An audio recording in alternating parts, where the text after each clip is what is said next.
Syedaralon Rest Area Kilometer 37A Jalan Tol Sigli Banda Aceh atau Sibanceh, tepatnya dari arah Ruas Selimo menuju Indrapuri, ramai disinggahi para pemudik selama momen libur Lebaran Idul Fitri 1446 Hijriah. Amatan serambinews.com, para pemudik yang singgah di rest area tersebut ramai di saat masuk waktu sholat fardu. Selain melaksanakan sholat, pemudik juga ramai singgah untuk menikmati kopi Aceh dan hidangan olahan mie. Kepala Cabang Tol Sibanceh PT Hutama Karya, Totok Masyadi, mengatakan saat momen mudik dan arus balik libur Lebaran Idul Fitri ini, pihaknya hanya membuka kawasan rest area kilometer 37A dan kilometer 37B secara fungsional.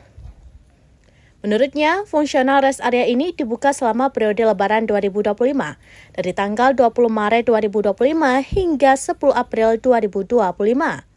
Totok mengungkap, selain tersedia fasilitas masjid dan warkop, di kedua rest area tersebut saat ini juga tersedia SPBU modular dan toilet umum yang dibuka selama 24 jam.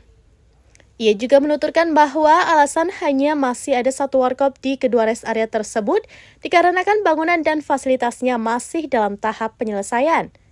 Kendati demikian, kata Toto, ke depan apabila seluruh bagian rest area sudah siap, pihaknya akan memprioritaskan pelaku usaha mikro, kecil, dan menengah atau UMKM lokal untuk mengisi gerai usaha yang ada.